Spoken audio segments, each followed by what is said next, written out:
disebutkan dan dikisahkan bagaimana kehati-hatian beliau di dalam berdakwah, ya, sehingga beliau harus melakukannya secara diam-diam. Kemudian yang kedua, beliau melakukannya face to face, satu orang, ya, door to door, ya, dari pintu ke pintu, dan tidak melakukannya secara berjamaah, mengajak secara berjamaah. Namun kemudian Allah Subhanahu wa taala memerintahkan kepada beliau untuk berdakwah kepada keluarga beliau, maka beliau pun mengumpulkan khusus keluarga beliau saja, dan akhirnya beliau diizinkan untuk berdakwah secara terang-terangan. Nah, ini salah satu strategi dakwah beliau di awal-awal ketika dakwah itu belum dikenal orang, dan ketika dakwah itu sangat bertentangan dengan notabene kebanyakan masyarakat Quraisy pada saat itu yang mereka menyembah berhala, menyembah patung-patung, ya, yang tentunya sangat bertentangan dengan ajaran Islam. Sehingga Nabi kita Muhammad SAW melakukannya secara hati-hati, secara terukur, dan selalu dalam bimbingan Allah Subhanahu wa taala. Nah, itulah ya, orang berdakwah memang harus seperti itu. Taib, ini mudah-mudahan masih tetap semangat sampai selesainya buku ini, karena mempelajari sirah nabawiyah tentunya butuh kesabaran, karena kita cuma mendengarkan kisah-kisah, tetapi semoga kesabaran antum semua, ya, itu menjadi bukti dan insya Allah sebagai sebab Nabi kita Muhammad alaihissalam memberikan syafaatnya kepada antum semua insya Allah, ya, amin ya rabbal alamin. Teman-teman semuanya, para jamaah yang dimuliakan Allah, kaum muslimin wal muslimah, sekarang kita sampai kepada musyawaratu Quraisyin li kaffil hujjaji anid da'wati. Jadi musyawarahnya orang-orang Quraisy dalam rangka menghalangi jamaah haji untuk mengikuti dakwah Nabi Muhammad SAW. Nah, ini sebelumnya kita sudah kisahkan bagaimana Nabi naik ke atas sofa, ya, kemudian memanggil semua keluarganya, dipanggil semua, diingatkan mereka, ya, kemudian juga diberikan stressing bahwa Nabi ini adalah orang yang selalu jujur ucapannya. Kalau saya bilang begini, kalian percaya enggak? Katanya, percaya, gitu kan. Nah, gitu, jadi dipancing dulu, dibuat dulu sebuah kesepakatan. Nah, setelah itu baru Nabi sampaikan bahwa dia ingin mengajak mereka, menyelamatkan mereka dari api neraka, mengajak mereka untuk masuk ke dalam surga, dan mengajak mereka beribadah hanya kepada Allah Subhanahu wa taala. Taib. Ini kalian kira-kira sabar enggak menyelesaikan buku ini? Kira-kira ini? Insyaallah ya. Demi insyaallah ya. Jadi insyaallah mudah-mudahan bisa selesai buku ini. Sabar saya, sabar gitu. Ada ada acara yang lain misalnya, sabar ya. Ini memang perlu kesabaran. Insyaallah kita akan dapat banyak pelajaran penting di sini. Saya juga sedang belajar, mempelajari bagaimana Nabi Muhammad SAW, ya, dalam beliau hidup bermasyarakat, ya, dalam beliau berdakwah dan lain sebagainya. Jadi sebenarnya kita sama-sama belajar, ya, cuma kebetulan saya menjelaskan, tapi saya pun menjelaskan dari buku ini juga. Jadi insyaallah samalah, saya cuma membaca, antum mendengar, ya, bedanya cuma itu. Taib, siapa yang membaca? Kenapa sembunyi? Nggak kelihatan ya. Ada yang menutupi kayaknya. Oh, ya. Ada dua tiang. Ayo. Ini bisa dicarikan baterai. Kayaknya merah ini.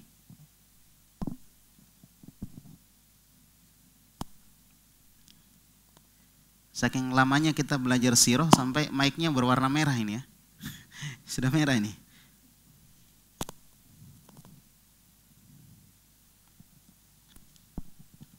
Ayo dibaca aja sambil nunggu. Ahsanallahu ilaikum. Qala al-muallif rahimahullah ta'ala musyawaratu Quraisyin likafal hajjaja anid likafil hajjaji usjaji mudhafun ilaih anid da'wati washma'azzat Quraisyun min kulli dhalik wasa'ahum ma ra'awhu wa ma hiya illa ayyamun hatta qtaraba maw'idul hajj wa ahammahum amral hajjaji wa ahammuhum amral hujjaji وأهمهم أمر الحجاج فاجتمع نفر منهم إلى الوليد بن المغيرة وكان ذا سن وشرف فيهم ذا سن وشرف فيهم وشرف فيهم فقال لهم يا معشر قريش إنه قد حضر هذا الموسم وإن وفود العرب ستقدم عليكم فيه وقد سمعوا بأمر صاحبكم هذا فأجمعوا فيه رأيا واحدا ولا تختلفوا فيكذب بعضكم بعضا. طيب. Musyawaratu Quraisyin likafil hujjaji anid da'wah. Musyawarah atau apa bahasa lainnya musyawarah itu? Rapat ya. Rapat meetingnya orang-orang Quraisy dalam rangka untuk menghalangi jamaah haji mengikuti dakwah Rasulullah SAW. Jadi bukan cuma Nabi yang pakai strategi. Strategi Nabi tentunya strategi ilahiyah, strategi yang Allah yang bimbing gitu. Nah, tapi orang Quraisy juga di dalam menghalangi Nabi juga pakai strategi. Padahal waktu itu dakwahnya Nabi ya biasa-biasa saja. Pengikutnya juga belum banyak, masih sedikit. Nah, ini menunjukkan bahwa Islam itu kalau dia berpegang dengan agamanya, benar-benar berpegang dengan agamanya, kalau bahasa sekarang dalam tanda kutip, berpegang dengan sunnah, walaupun dia sedikit akan kelihatan apa? Kuat. Ngapain orang Quraisy sampai musyawarah segala? Sampai melibatkan orang-orang tua. Coba. Kalau musyawarah libatkan orang tua kan berarti masalahnya genting. Kalau masalah nggak genting anak muda bisa. Ini orang tua dilibatkan. Perhatikan. Karena dakwah Nabi itu apa? Kuat. Apakah kekuatan dakwah Nabi ini karena kaum muslimin saat itu banyak? Ayo. Hah? Tidak. Tetapi apa? Apa penyebab dakwah Nabi ini kuat? Loyalitas para sahabat kepada Nabi, pada Islam, kepada Allah. Itu loh loyalitas. Loyalitas itu penting. Ya. Apa ya istilahnya? Betul-betul mereka itu mengerahkan apa yang mereka miliki untuk Islam. Loyalitas dan totalitas. Akhirnya jadi tuntas. Ini nih, loyalitas dan apa tadi? Totalitas. Loyal penting, tapi kalau nggak totalitas sama aja. Jadi loyalitas dan totalitas. Kepada siapa dia loyal? Kepada siapa dia totalitasnya kepada siapa? Kepada Islam. Mana bukti bahwa dia totalitas? Lah itu lihat Abu Bakar As-Siddiq keliling sana sini nyari orang. Ya kan? Bahasa kita sekarang kalau dalam bisnis di prospek. Ya, coba lihat bagaimana Abu Bakar As-Siddiq. Setelah itu Ali bin Abi Thalib lagi. Sampai seorang budak pun ikut. Siapa itu? Bilal bin Rabah. Coba, gimana nggak kuat ini? Orang-orang besar sudah pada ikut. Dan biasanya yang ikut Islam dalam kondisi Islam sedikit lalu dia mengikuti Islam dalam keadaan sunnah sedikit lalu dia mengikuti sunnah, itu orang-orang cerdas. Karena dia berani melawan arus. Berani melawan arus berarti dia orang hebat, orang kuat. Perhatikan. Ya. Nah, apa yang terjadi? Wasma'azzat Quraisyun min kulli dzalik. Orang-orang Quraisy merasa sakit hati dengan itu semua, dengan perkembangan dakwah. Antum pelajari itu barakallahu fikum. Kalau ingin kuat, berpeganglah kepada sunnah dengan tadi yang saya katakan, loyalitas dan totalitas. Jangan setengah-setengah. Misalnya, apa yang antum tahu tentang sunnah? Tidak memanjangkan kain sampai ke mata kaki. Gimana bentuk loyalitasnya? Dia tidak lakukan. Bagaimana bentuk totalitasnya? Gimana bentuk totalitasnya? Ini contoh ya, saya kasih contoh nih. Gimana bentuk totalitasnya? Langsung dipotong, nggak dilipat. Kalau dilipat nanti turun lagi. Jadi totalitasnya langsung potong. Nah, itu totalitas namanya. Sudah bisa membedakan. Tetapi ketika dia lipat, dia sudah punya loyalitas. Tetapi belum punya totalitas. Kita ini lagi belajar siro atau belajar manajemen ini. Itu ya, dua-duanya harus punya. Supaya apa? Dakwah kuat.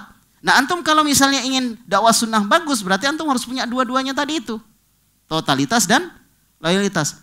Akhirnya apa? Tuntas. Nah, itu. Selesai semua. Inilah kekuatan Islam pada saat itu. Wasa'ahum ma ra'au.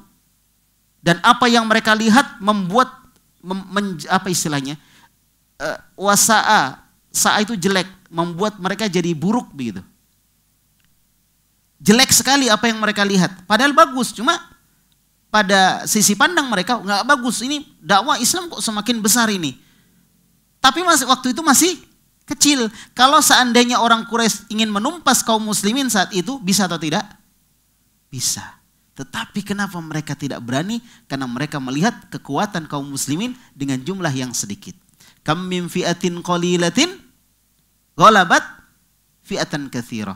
Betapa banyak kelompok yang sedikit mengalahkan kelompok yang besar, kelompok yang banyak.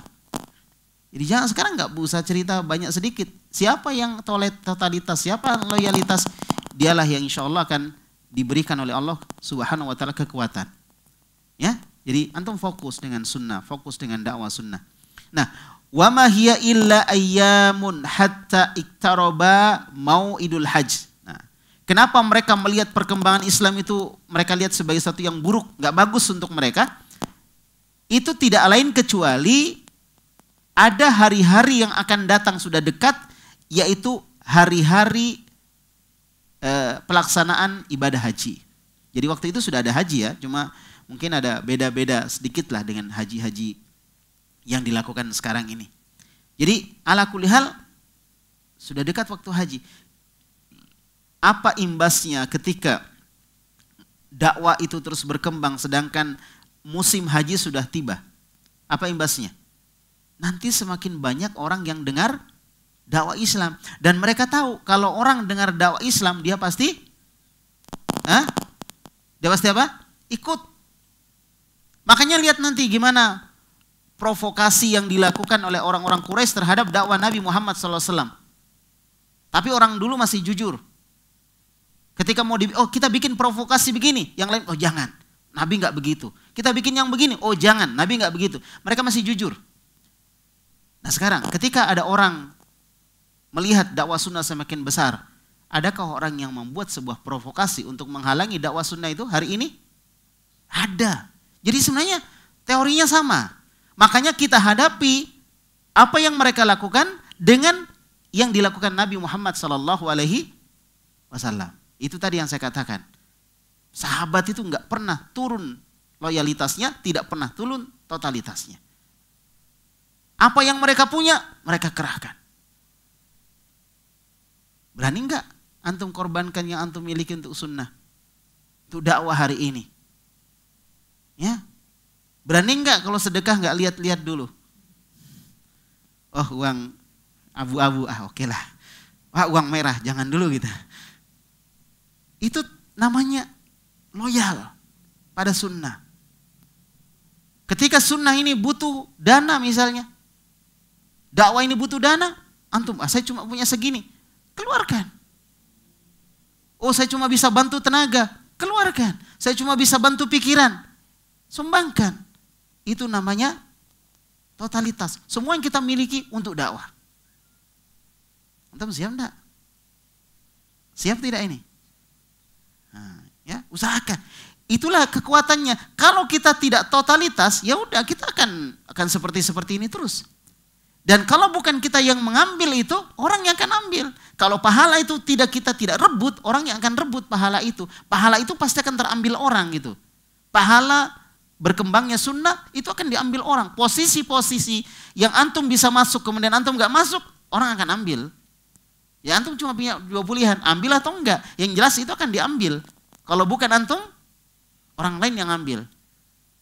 Ya, oleh karena itu kita ikut motonya orang-orang Maros ya. Apa kata orang Maros?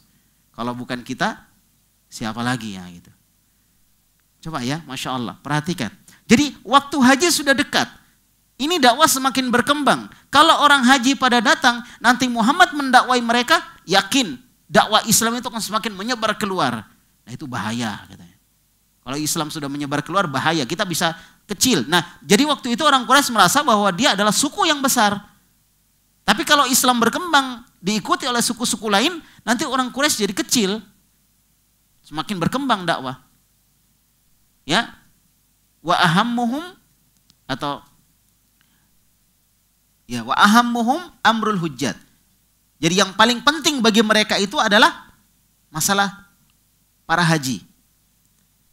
Gimana ini mau datang tamu ini gitu. Mau datang tamu. Ibaratnya gini. Ada seorang ibu, nah nanti ada yang tersinggung ini. Janganlah seorang ibu ya. Ada seorang ya, bisa ayah, bisa ibu, bisa siapalah ya, yang punya anak. Satu anak kandung, satu anak tiri. Walaupun gak semuanya, ini contoh aja, contoh ya. Jangan ada yang baper, ini contoh. Jadi ada anak kandung, ada anak tiri. Dia lebih cinta kepada anak kandungnya, wajar. Anak tirinya, disuruh-suruh. Atau misalnya bukan anak tiri, tapi misalnya kemenakannya, nah gitu, disuruh-suruh gitu. Tapi kemenakannya punya kelebihan. Punya kelebihan gitu. Sama-sama misalnya perempuan. Nah, ada yang mau melamar. Kira-kira yang kalau dia melamar, yang dilirik siapa? Kemenakannya. Karena mungkin dia punya kelebihan yang melebihi anak kandungnya tadi. Apa yang dilakukan oleh orang tersebut? Bapak atau ibunya apa yang dilakukan? Disembunyikan. Jangan kelihatan dulu. Kalau kelihatan, nah nanti dia yang diambil. Ini kayak bawang merah dengan bawang putih jadinya. Nggak, saya kasih logika antum supaya paham ini. Ya. Jadi waktu itu orang-orang Quraisy tidak mau dakwah Islam ini dipinang oleh orang-orang luar yang datang ke Mekah. Kita bicara pinangan sudah ya, supaya paham ini. Paham nggak ini maksudnya? Itu mereka nggak mau. Wah bahaya ini, mau datang mereka. Nanti kita nggak dilirik lagi. Nanti Islam yang dilirik. Nanti Islam yang mereka suka. Nanti Islam semakin berkembang. Pokoknya macam-macam. Seudonnya mereka ini orang-orang Quraisy. Fajtama'a nafarun minhum ilal Walid ibnil Mughirah. Maka sebagian dari mereka berkumpul, bersepakat untuk menemui Walid ibnul Mughirah. Kumpul, datang ke Walid ibnul Mughirah. Siapa dia? Wa kana dha sinnin wa syarafin fihim. Siapa? Al-Walid ibnul Mughirah ini adalah orang yang dituakan dan punya kedudukan di kalangan mereka. Dia punya kemuliaan. Orang tua. Itu enaknya jadi orang tua ya. Antum cepat-cepat lah jadi orang tua. Jadi orang tua itu dimuliakan, itu dihargai. Jadi ini siapa namanya? Al-Walid ibnul Mughirah didatangi oleh sekelompok orang itu. Faqala lahum, ya, maka dia mengatakan kepada mereka, ya ma'syara Quraisy. Wahai orang-orang Quraisy. Ya. Innahu qad hadara hadzal musim. Sesungguhnya musim haji ini sudah mau tiba, sudah mau datang. Fa inna wufudal arabi sataqdimu alaikum fi. Dan utusan-utusan orang-orang Arab akan datang untuk menemui kalian. Akan mendatangi kalian. Nah gitu. Jadi orang-orang Arab utusan, maksudnya utusan itu orang-orang yang pergi haji dari Madinah, ya kan, dari daerah-daerah lain, pokoknya daerah-daerah Arab yang luas itu, mereka setiap tahun pasti datang ke Mekah dari dulu. Ini adalah imbas ataupun hasil dari doanya Nabi Ibrahim supaya orang-orang selalu rindu untuk datang ke sana. Dan sampai hari ini orang yang sudah pernah datang ke sana juga mau selalu datang lagi. Sudah datang, mau lagi datang. Padahal dia tahu kalau dia datang pasti uang yang dia keluarkan banyak. Tapi dia datang lagi. Sampai haji yang sekarang sudah sudah diberikan jarak sampai puluhan tahun ya. Orang rela, yang penting langsung berangkat haji, langsung 200 juta, 300 juta nggak ada masalah. Satu keluarga berarti, hitung sendirilah. Ya. Mereka rela untuk datang itu. Karena Masya Allah merindukan itu. Ya mudah-mudahan antum cepat-cepat yang umroh ya, paling tidak yang belum pernah umroh. Amin ya. Masya Allah. Ternyata dapat istri namanya umroh gitu. Baik ya, sudah ya. Kita lanjut lagi. Jadi, wahai orang-orang Quraisy, sesungguhnya akan datang musim haji ini dan utusan-utusan orang Arab pasti akan datang menemui kalian, akan datang ke sini. Waqad sami'u bi amri sahibikum hadza, dan dikhawatirkan mereka mendengar perkara sahabatmu ini, yaitu Nabi Muhammad SAW. Mereka khawatir itu. Sampai ingat nggak ketika orang-orang Islam sebagian di awal-awal hijrah pertama, kemana hijrah pertama? Ke Habasyah, bagus. Ke Habasyah, ke Ethiopia. Waktu itu rajanya siapa? Raja siapa? Raja Najasyi. Melindungi orang-orang Islam. Dan orang-orang Quraisy ngapain dia lari ke sana? Untuk mempengaruhi Raja Najasyi supaya melepaskan orang-orang Islam itu dan diserahkan kepada mereka. Coba pikir baik-baik.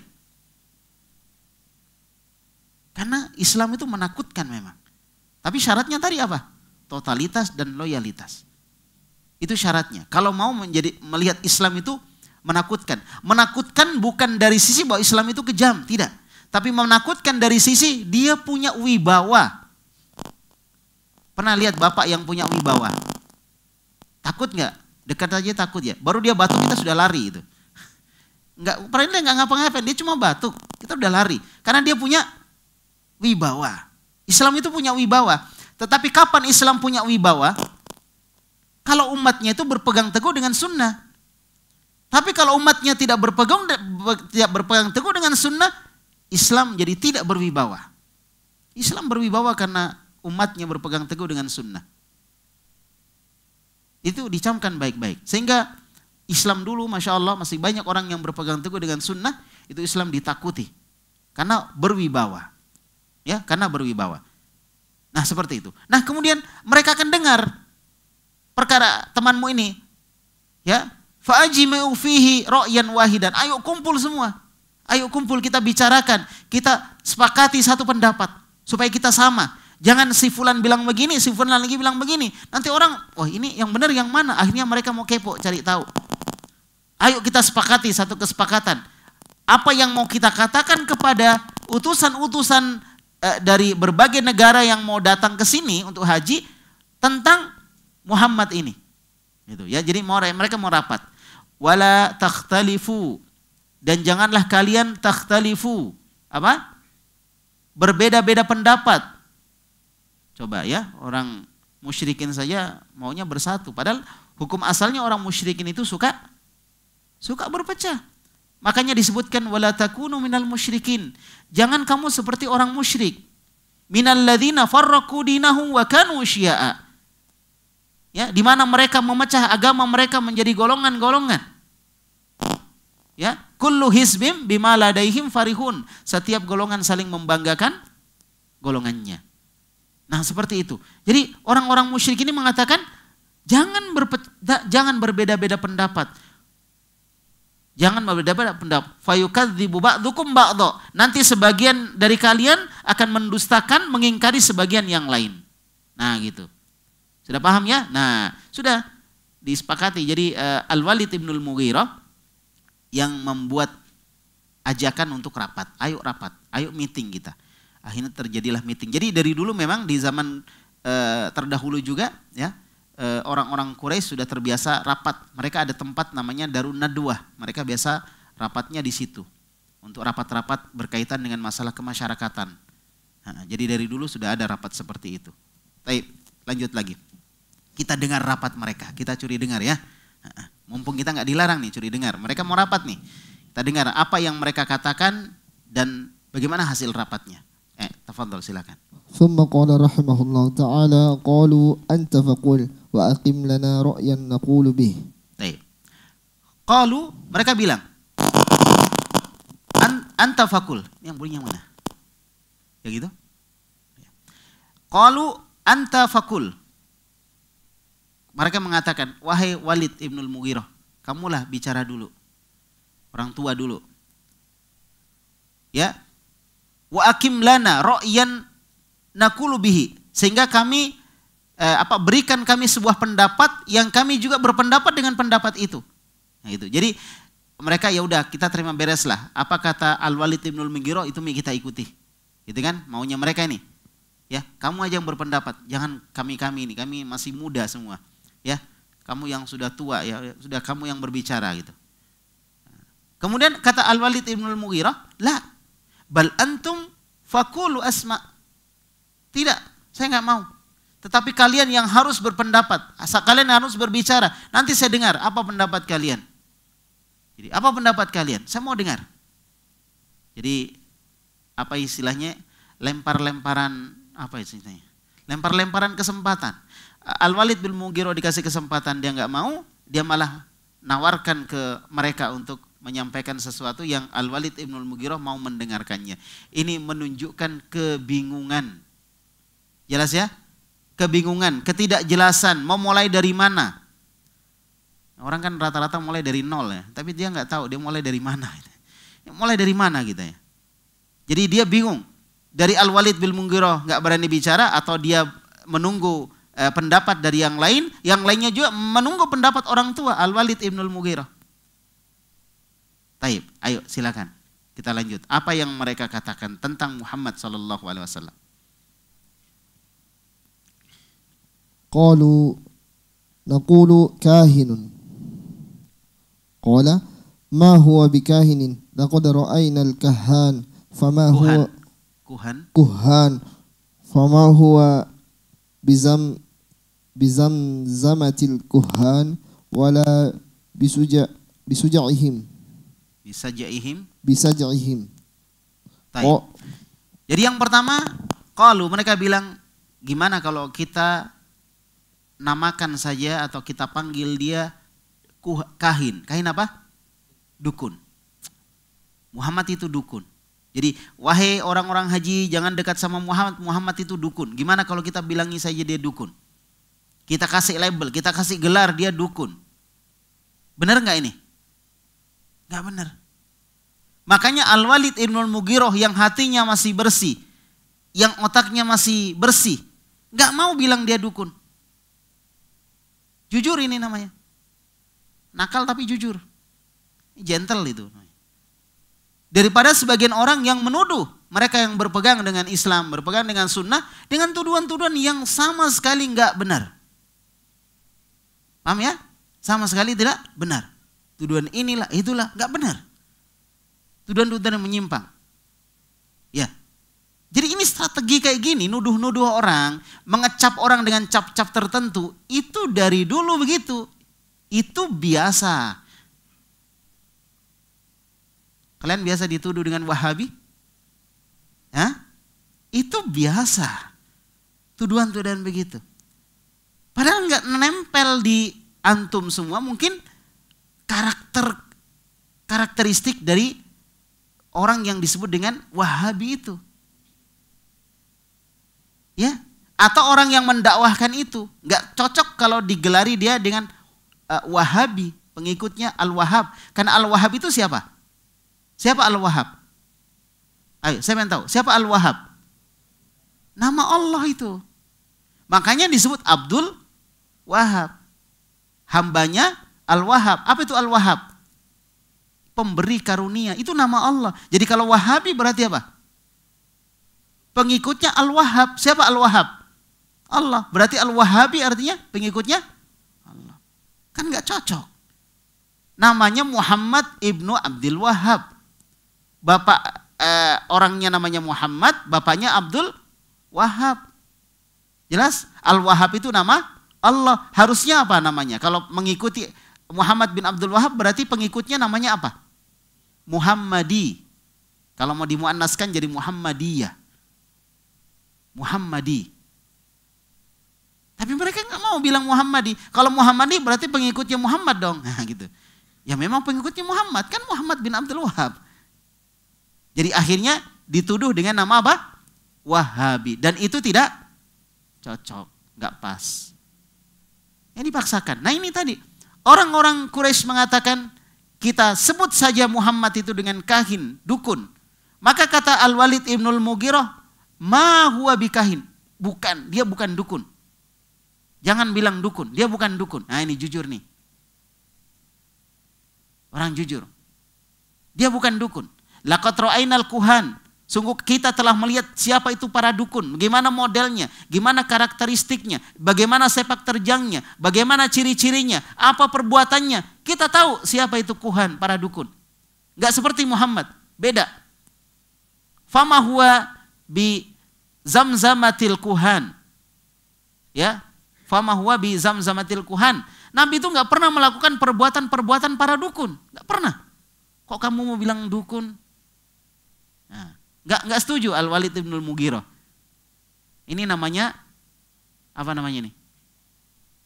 Kalau dalam permainan namanya apa? Hah? Kalau dalam permainan sepak bola apa namanya? Iya. Jadi dia jujur gitu loh. Dia enggak mau main nakal gitu. Inilah apa namanya? Fair play ya. Ah itu, pintar kan? Insyaallah. Pengalamannya, fair play ya. Jadi dia maunya jangan disebut dukun dia. Nabi Muhammad bukan dukun. Kita tahu bagaimana dukun dan kita tahu bagaimana Muhammad. Muhammad itu enggak pernah melakukan perbuatan-perbuatan perdukunan. Nah, itu Muhammad. Enggak pernah melakukan perbuatan perdukunan. Nah, sekarang ngaku pengikut Muhammad kemudian melakukan hal-hal yang Nabi Muhammad enggak lakukan. Ya. Jadi, Masya Allah, enggak mau. Jangan disebut dukun. Ya. Wala bi sajihim. Dan juga Nabi Muhammad itu enggak pernah baca mantra-mantra dukun. Yang dibaca Al-Quran itu bukan mantra. Enggak setuju Al-Walid ibn al-Mughirah. Ya, akhirnya yang usul tadi, ya enggak setuju lagi nih, gimana nih. Udah, enggak putus asa dia. Sekarang udah batal, sudah dukun ya, bukan dukun. Ayo silakan lanjut lagi. Apa tuduhan berikutnya? Itulah biasa ya. Antum juga kan gitu ya. Tuduh Wahabi lah, dituduh Islam Jamaah lah, tuduh inilah, tuduh itulah. Ini enggak cocok, ini lagi. Ini enggak cocok, ini lagi. Itu biasa. Memang kayak gitu dari dulu. Itulah dakwah. Tapi yang kita butuhkan adalah jujur dan tadi ya, loyalitas dan totalitas kepada sunnah. Tayyib, silakan lanjut. Summa qala rahimahullah ta'ala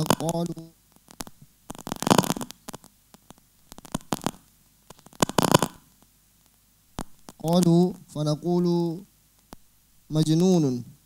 Qala ma huwa bimajnunin laqad ra'ayna al-januna jununa wa 'arafnahu fama huwa bi khanaqihi wa la tukhalijihi wala waswasatihi.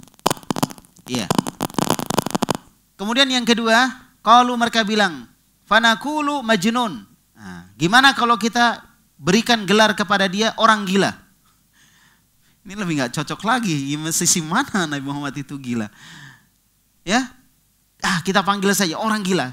Jadi nanti kalau ada haji pada datang, jangan kamu dekat si Muhammad itu. Dia orang gila. Gimana kalau kita sebut aja orang gila? Kata Al-Walid ibn al-Mughirah, karena dia pimpinan rapat ya, orang tua pimpinan rapat. Mungkin dia notulen juga mungkin, karena di sini nggak disebutkan siapa notulennya ya. Mungkin pokoknya dia memimpin rapat ini. Ya, maka kata Al-Walid ibn al-Mughirah, ma huwa bimajnun. Enggak. Muhammad itu bukan orang gila. Enggak cocok kalau kita sebut orang gila. Masya Allah, ini nakal tapi jujur itu. Masya Allah ya. Enggak cocok Muhammad disebut orang gila. Laqad ra'ainal junun wa arafna. Kita telah mengetahui apa itu gila dan kita kenal betul apa gila. Ya, mungkin dia lanjutkan lagi, mungkin di antara kalian ada yang pernah gila gitu. Ini kalian mau panggil Muhammad gila itu enggak pas, enggak cocok. Kita tahu bagaimana orang gila. Fama huwa bi khankihi. Nabi itu enggak pernah mencekik. Orang gila kan biasanya tiba-tiba mencekik gitu loh. Makanya orang gila jangan dijadikan wali. Ya, orang-orang Quraisy saja enggak mau manggil Nabi orang gila gitu.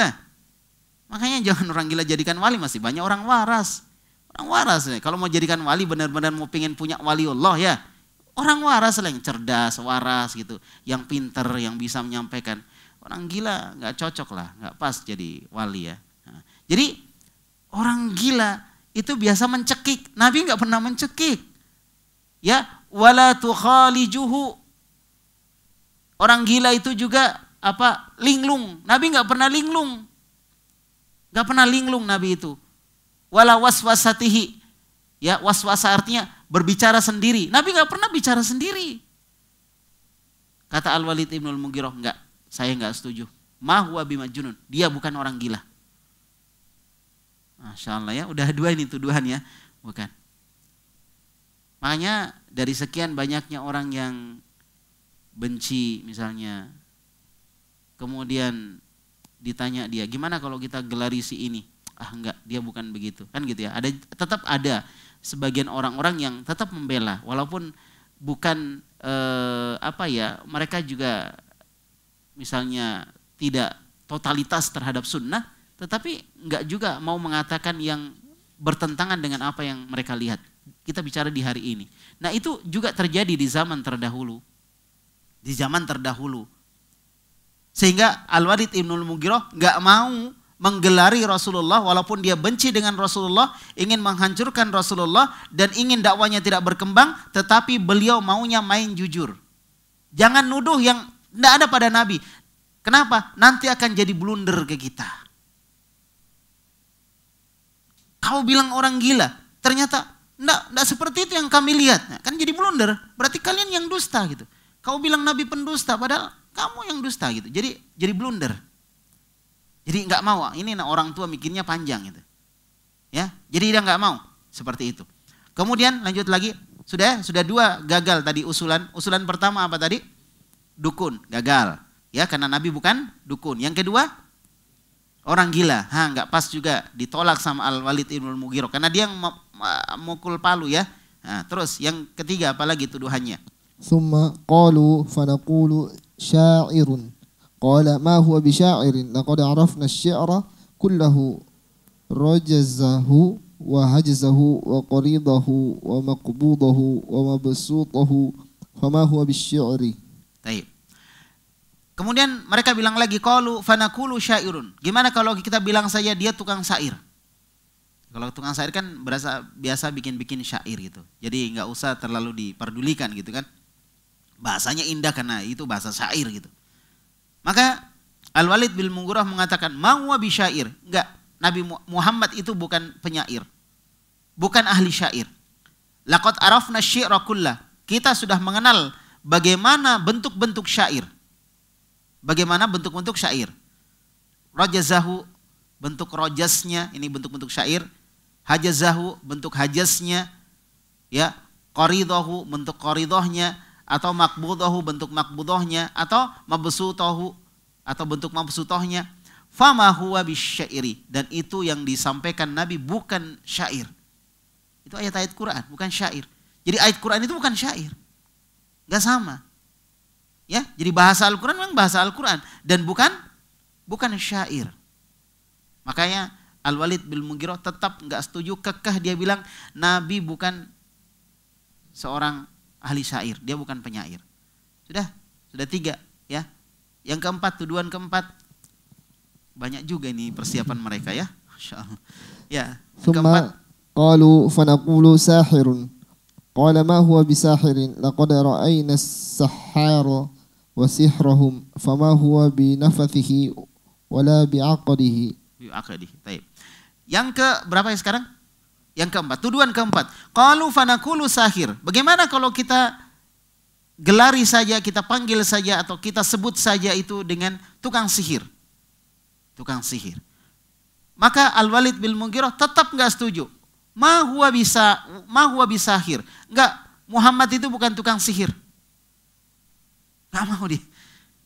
Seandainya enggak ada Al-Walid bin Mughirah mungkin sudah, dan semua gelar sudah sama Nabi. Walaupun itu masih tetap disampaikan, disematkan kepada Nabi itu gelar-gelar tadi itu. Padahal Al-Walid bin Mughirah enggak setuju. Bukan, dia bukan tukang sihir. Dia bukan penyihir. Laqad ra'ayna sahar. Kita telah melihat bagaimana itu tukang sihir. Wasihrahum, dan juga sihir-sihir mereka. Kita telah melihat. Fama huwa binafathihi. Yang dilakukan Nabi bukan meniup-niup seperti yang dilakukan tukang sihir. Wala bi'aqdihi, bukan juga membuat apa namanya kalau sihir itu? Buhul-buhul. Nah, gitu. Enggak bikin buhul-buhul Muhammad, bukan tukang sihir. Saya enggak setuju kalau Muhammad digelari tukang sihir. Titik. Udah, selesai. Ya udah. akhirnya sudah 4 usulan batal semua, ya, tidak diterima semuanya, maka mereka bilang, famadza naqul. Kalau begitu kita mau bilangnya apa itu Muhammad? Pusing mereka kan? Pusing. Orang tuanya pusing, anak mudanya pusing. Yang pusing. Kalau Islam kita mau kalahkan, Islam mau kita bantah, kita yang pusing. Jangan bantah Islam, tapi bantulah Islam. Kita kan pusing. Tapi gimana Islam itu bisa memusingkan orang yang ingin membantahnya? Yaitu ketika orang-orang belajar tentang Islam. Dia jelaskan Islam sesuai dengan Al-Quran dan Sunnah. Itu, sesuai dengan Al-Quran dan Sunnah. Baik. Jadi mereka bilang, lalu kita mau bilang apa tentang Muhammad ini? Madza naqul? Kita mau bilang apa? Ini waktu haji sudah mau dekat ini. Kita belum sepakat ini, dari tadi kita rapat, Masya Allah. Ya, sejak ba'da maghrib tadi sudah mau masuk Isya, belum selesai-selesai. Ya, gimana kita? Apa mau kita bilang? Ayo, apa dibilang? Kata Al-Mughirah. Qala wallahi inna liqawlihi halawatun wa inna alayhi latalawatun wa inna aslahu la'adhqun wa inna far'ahu lajanah wa ma antum biqailina min hadha shay'an illa urifa annahu batil wa inna aqrabal qawli an taqulu huwa sahirun wa qawluhu sihrun yufarriqu bihi bainal mar'i wa abihi wa bainal mar'i wa akhihi wa bainal mar'i wa zawjihi wa bainal mar'i wa ashiratihi. Baik. Kata Al-Mughirah, sudah nggak bisa lagi, kita mau bilang apa? Kemudian Al-Mughirah menyimpulkan. Karena dia pimpinan rapat, disimpulkan. Wallahi demi Allah, inna laqauluhu halawah. Sungguh benar-benar ucapannya itu adalah halawah, manis, lezat, indah. Apa ucapan Nabi? Al-Quran. Yang disampaikan Nabi Quran. Quran itu indah, lezat. Ya kan? Makanya kalau kita lagi ada masalah, baca Quran. Nikmat itu. Hilang masalah. Ya? Masya Allah. Quran itu lezat, nikmat. Orang-orang Quraisy akui itu. Padahal dia belum masuk Islam ini. Dia adalah orang-orang musyrikin yang sedang berusaha untuk menghalangi dakwah Nabi. Tapi dia mengakui, bahkan dia mengatakan demi Allah. Dia bersumpah atas nama Allah. Demi Allah. Kemudian disebutkan inna, sesungguhnya. Ada lagi lam taukid di situ. La qauluhu halawah.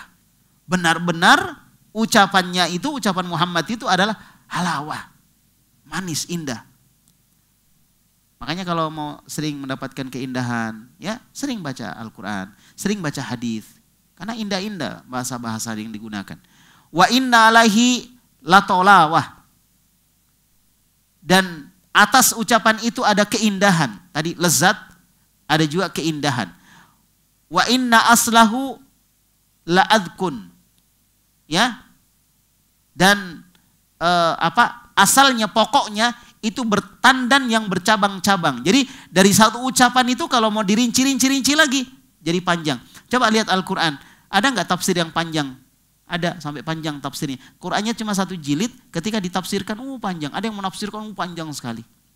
Sampai kalau dikumpulkan semua tafsir panjang. Saya pernah lihat tafsir itu, dikumpulkan beberapa tafsir itu panjang sekali tafsir itu. Tafsir Quran. Ini seperti pokok pisang yang ada tandannya, dan di tandan itu muncul lagi yang tandan-tandan yang barunya lagi. Bercabang-cabang. Ini kayak Masya Allah belajar Quran, ya, belajar tafsir, usul tafsir. Ya, Masya Allah. Kita bisa mengambil banyak faedah dari Al-Quran. Dari satu ayat. Ya. Sampai Imam Ibnu Qayyim pernah menafsirkan satu ayat itu dalam buku beberapa jilid. Subhanallah. Ya, itulah Al-Quran. Wa inna far'ahu lajanah. Dan cabang-cabangnya adalah cabang-cabang seperti buah-buah yang masak. Ini ibaratnya sudah luar biasa. Tapi nggak tahu kenapa mereka nggak sadar bahwa mereka itu salah gitu loh. Gitulah orang keliru. Ya, nggak sadar, itu hidayah. Sama orang lagi buang hajat gitu kan. Orang lagi buang hajat, orang di luar sudah tutup hidung, di dalam itu santai aja dia. Kayak nggak ada apa-apa gitu. Ya kayak begitu kondisinya. Ya. Dia tahu salah ini tapi dia nggak sadar bahwa dia salah gitu. Tayyib. Wa ma antum biqailina min hadza syai'an. Kalian nggak boleh bilang ini sedikit pun. Nggak boleh kalian bilang salah satu yang kalian sebut tadi sedikit pun. Illa urifa annahu batil, kecuali akan diketahui orang bahwa yang kalian ucapkan itu batil. Jangan khawatir tuduhan-tuduhan nggak benar. Buktikan aja dengan perbuatan. Antum nggak begini, antum nggak begini gitu. Orang ikut sunnah nggak begini. Oh, orang ikut sunnah itu kasar, keras. Tunjukkan bahwa antum nggak keras, antum lembut gitu loh. Jangan malah ditunjukkan kerasnya, tunjukkan kelembutannya, kebaikannya. Wah, orang belajar sunnah itu nggak mau bermasyarakat, bantah. Nggak usah dibantah dengan ucapan, cukup dibantah dengan perbuatan. Nah ini orang yang bilang sihir apa semua, Nabi pernahkah membantah itu dengan ucapan beliau? Oh saya bukan tukang sihir, pernah? Nggak pernah. Nabi cuma membantah dengan apa? Perbuatan beliau, yang kemudian perbuatan beliau ini dibenarkan oleh orang tua yang bernama Al-Walid Ibnul Mughirah yang bilang Nabi nggak begitu, kalian salah gitu. Gitu caranya. Kita dibilangi keras, lembut, berarti kita harus meningkatkan kelembutan kita. Jadi istilahnya tuduhan ataupun ucapan orang ke kita yang sisinya adalah negatif, itu anggaplah sebagai masukan lah. Masukan, oh mungkin ya kekurangan saya di sini. Oh berarti saya harus perbaiki, gitu loh. Oh kalian itu kurang adab, oke kita perbaiki adab kita, gitu. Gak usah dibantah, gak penting. Ya, sudah ada tugas yang bantah-bantah gitu, udah ada bagiannya.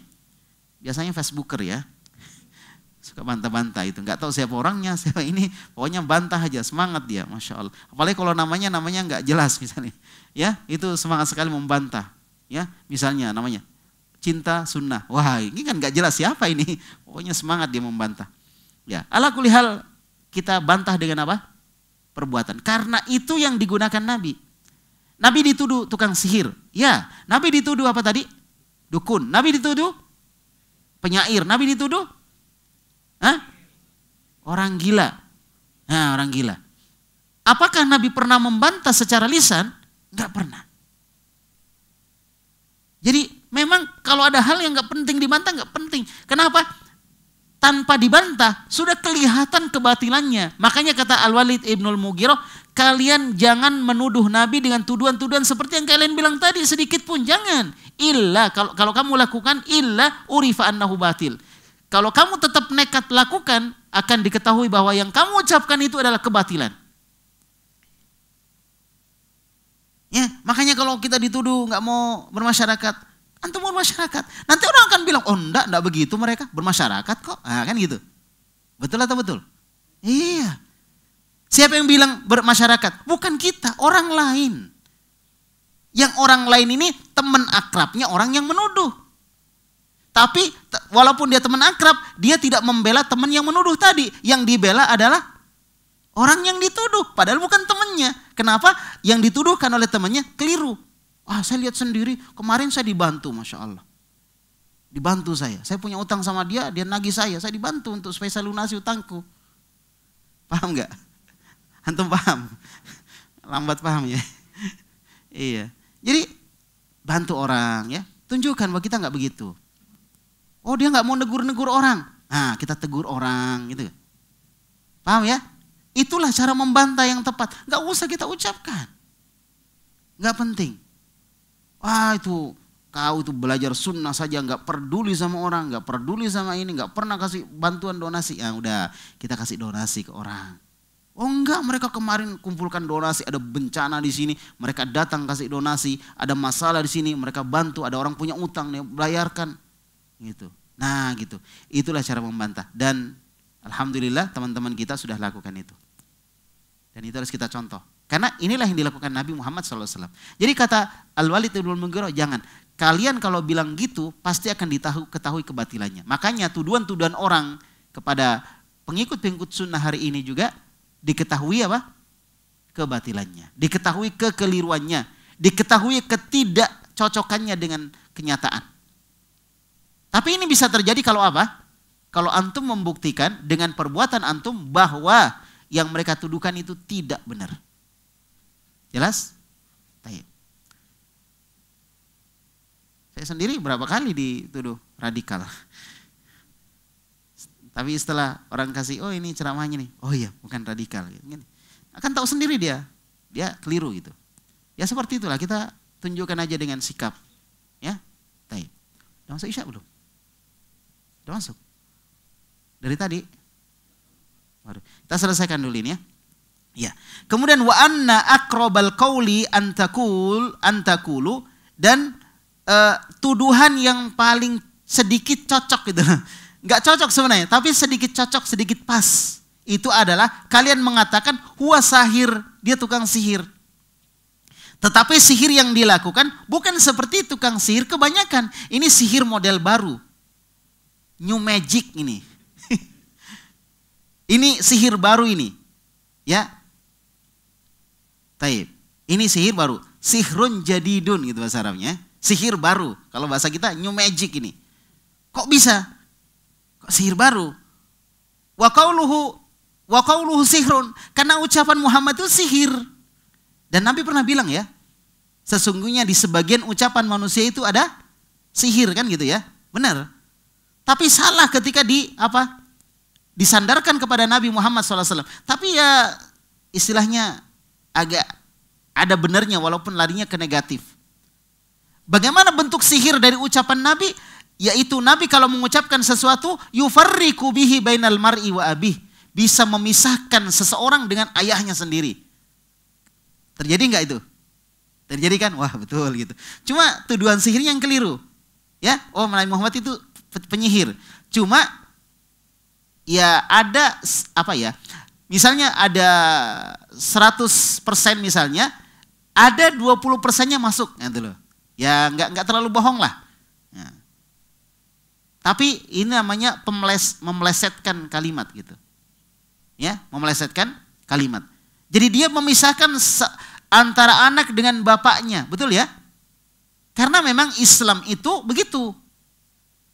Memisahkan antara al-haq dengan kebatilan. Nggak bisa dicampur memang al-haq dengan kebatilan. Dan juga terjadinya pemisahan antara anak dengan bapak itu biasanya bapaknya yang masih tetap kekeh dengan akidahnya yang bertentangan dengan Islam, itu yang mengusir anaknya gitu. Seperti Nabi Ibrahim dengan bapaknya. Siapa yang mengusir Ibrahim?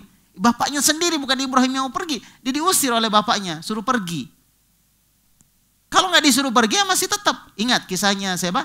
Abu Hurairah. Kan dia tetap sama ibunya, padahal ibunya masih musyrik. Tetap sama ibunya satu rumah. Kalau nggak diusir nggak pergi dia. Nah antum nggak diusir pergi sendiri. Kalau bapak nggak mau tobat, saya pergi. Bilang bapak pergi nih. Pas besoknya kembali lagi, habis uang jajannya. Minta bapaknya lagi. Ya bikin malu gitu loh. Ya, jangan. Selama orang tua kita masih baik-baik saja.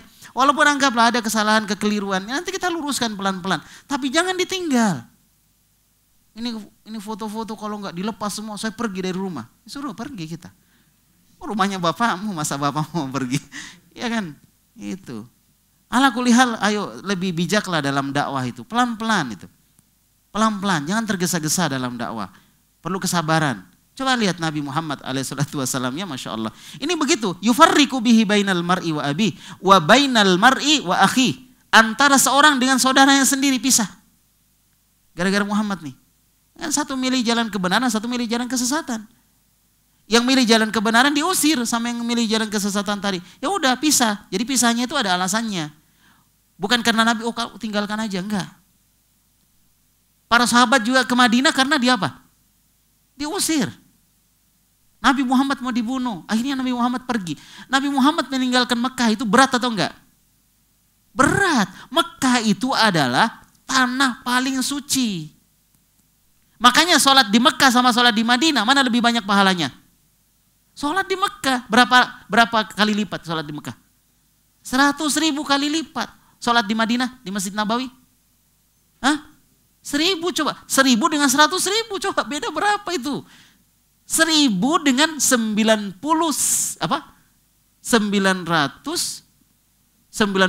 ribu ya. Coba, jauh sekali bedanya itu. Nabi ninggalkan Mekah itu berat. Mekah itu punya sejarah. Ya, Arab itu asalnya dari Mekah. Walaupun Mekah juga asalnya dari Jurhum ya, sebagaimana pernah saya sampaikan dulu ya, dari orang-orang Jurhum yang ada di mana? Di Yaman gitu. Tapi ala kulli hal disitulah pertama kali Jazirah Arabia itu ditempati ya di Mekah itu tadi. Jadi Nabi Muhammad itu berat meninggalkan Mekah. Jadi karena itu, jadi berpisahnya karena memang mereka dipaksa gitu. Wa bainal mar'i wa zauji, memisahkan antara suami dengan istri. Seseorang dengan istrinya, dengan suaminya. Wa bainal mar'i wa ashiratihi, memisahkan antara seseorang dengan keluarganya. Betapa banyak para sahabat meninggalkan kota Mekah, meninggalkan orang tuanya, meninggalkan yang lainnya. Sampai Mus'ab ibnu Umair ya kalau nggak salah itu. Luar biasa perjuangan beliau, meninggal harus berpisah dengan orang tuanya nggak mau. Sampai ibunya nggak mau makan kalau dia nggak keluar dari Islam. Coba, padahal dia sayang sekali sama ibunya. Seperti itu kondisinya. Ya kita ini nggak ada apa-apanya lah kalau dibandingin dengan mereka ya.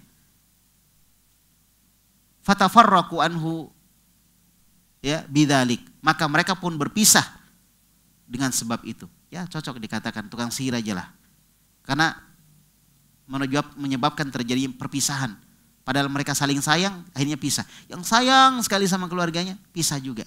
Karena mereka lebih sayang kepada Islam, lebih sayang kepada keselamatan dunia akhirat.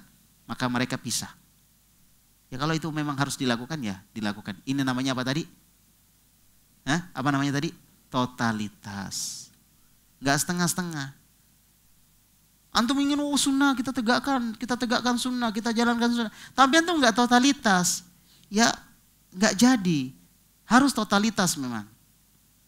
Belajar juga harus totalitas. Belajar kok enggak totalitas. Kadang datang, kadang enggak. Enggak totalitas itu. Ya, orang totalitas itu datang terus dia. Apapun yang terjadi. Ya, dia pikir hujan tidak menghalangi, tapi membasahi. Ya, hujan dia datang. Ya, jangankan hujan air ya. Hujan batu, kira-kira datang nggak? Masya Allah, apalagi hujan uang, nggak datang itu. Ala kulli hal itulah dakwah ini memang ada tantangannya, ada taruhannya lah dakwah ini. Kita harus mempertaruhkan itu. Jadi dunia kita memang harus kita pertaruhkan untuk bisa merebut akhirat kita.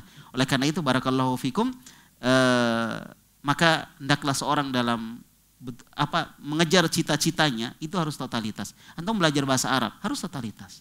Antum belajar ngaji harus totalitas. Jangan belajar ngaji sebentar ada dapat kesulitan sedikit nggak datang.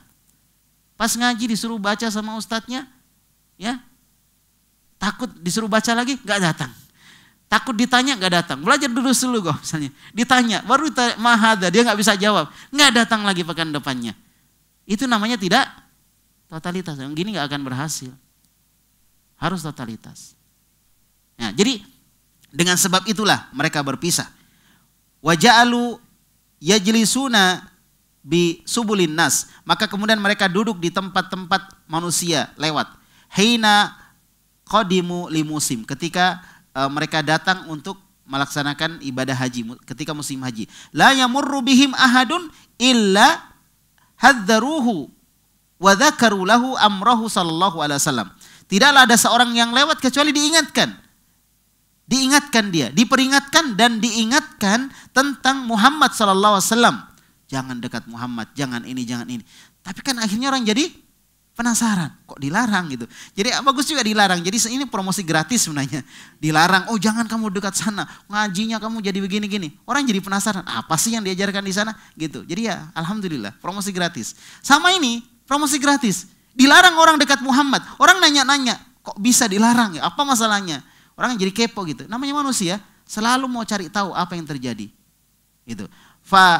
Arafan nasu amroh, kemudian manusia pun tahu masalahnya. Qabla ayyarauhu, sebelum mereka melihat Muhammad, au yasma'u minhu, sebelum mereka mendengarkan ucapan dari Muhammad sallallahu alaihi wasallam. Wajaat ayyamul hajj, maka datanglah hari haji. Jadi sebelum haji orang-orang sudah pada tahu. Ini apa namanya? Black campaign ya namanya. Kampanye gelap kampanye hitam dia. Dia menyebarkan ke tengah-tengah manusia, jangan dekati Muhammad. Jangan pilih Muhammad. Jangan dekati Muhammad, jangan ini Muhammad. Pokoknya disebarkan supaya tersebar. Ini namanya black campaign, nggak boleh. Disebarkan. Ya, wajaat ayyamul hajj, datanglah hari haji. Fa kharajan Nabi sallallahu alaihi wasallam, keluar Nabi ila majami'il hujjat, di tempat kumpulnya orang-orang haji, warihalihim, di tempat kendaraan-kendaraan mereka, wa manazilihim, di tempat kumpul-kumpulnya mereka, wada'ahum ilal Islam, Nabi pun mengajak mereka masuk Islam. Ayo masuk Islam. Ya, wa qala lahum, Nabi katakan kepada mereka, ya ayyuhan nas, qulu la ilaha illallah tuflihu. Wahai manusia, ucapkanlah la ilaha illallah. Tidak ada yang berhak diibadai kecuali Allah, maka kalian akan beruntung. Nah, sudah. Beda dengan ucapan yang tadi, black campaign tadi. Ya. Kampanye hitam tadi beda dengan ini. Loh, Nabi Muhammad ngajak kita untuk menyembahnya kepada Allah ini ternyata. Beda. Ya. Wa tabi'ahu Abu Lahab. Tapi Abu Lahab selalu ngintil, tahu ngintil? Ngintil itu apa ya? Hah? Menguntit, ngekori terus Nabi Muhammad, diikuti terus di belakangnya. Betul-betul Abu Lahab ini, Masya Allah. Bukan pengawal, bukan apa, selalu ikut Nabi. Jadi kalau Nabi bicara, yukadzibuhu wa yu'dhih. Dia mendustakan Nabi, jangan dengarkan itu. Dan Nabi diganggu-ganggu. Jadi Nabi tetap sampaikan, diganggu, di apa semua, Nabi gak peduli. Pokoknya Nabi sampaikan, itu baru da'i itu caranya. Udah, antum dakwah aja, dakwah. Mau diganggu dia apa? Dakwah aja terus. Yang penting jangan ganggu orang. Dia mau ganggu kita nggak ada masalah. Fasodarat al-arabu min dalikal musim. Ya, maka orang-orang Arab pun berdatangan di musim haji tersebut. Waqad arafu amra Rasulillah sallallahu alaihi wasallam, dan mereka pun mengetahui tentang perkara Rasulullah sallallahu alaihi wasallam. Wantashara dzikruhu fi biladil arabi kulli. Maka ini tadi yang saya bilang tadi. Ya, wantasyarat dzikruhu, nama Nabi, masalah Nabi semakin tersebar fi biladil Arab kulliha, di seluruh Jazirah Arabia, seluruhnya. Apa namanya ini? Promosi gratis. Kita kalau mau promosikan barang harus bayar orang ya, 2 juta, 4 juta, 5 juta 1 bulan. Ini promosi gratis, Masya Allah. Seluruhnya dengar, seluruh Jazirah Arabia dengar siapa Muhammad. Akhirnya apa yang terjadi? Mereka takut? Bukan. Yang terjadi apa? Kepo mereka. Mau tahu siapa sih Muhammad itu? Nah, nanti akan lihat apa yang terjadi setelah itu. Ya, intinya Nabi Muhammad dan kaum muslimin mendapatkan promosi gratis. Tidak perlu nyewa orang dibayar apa untuk mempromosikan beliau. Beliau sudah terpromosikan dengan sendiri. Karena orang kan kalau dengar, orangnya gini-gini. Ternyata pas dilihat, kok enggak begitu orangnya? Akhirnya kan orang kepo, mau tahu apa sih yang diajarkan? Datanglah ke majelis. Setelah datang ke majelis, ternyata salah itu orang bilang begini-begini. Ternyata orangnya begini, ternyata begini-begini. Kalau begitu, mulai saat ini saya tetap mau duduk di majelis ini. Nah itu. Dari mana dia kenal dakwah? Dari tuduhan-tuduhan yang tersebar dan tuduhan itu enggak benar. Jadi ternyata tuduhan-tuduhan itu adalah cara Allah untuk mengangkat dakwah. Betul atau betul? Iya, makanya jangan diredupkan tuduhan-tuduhan itu. Antum jalan saja.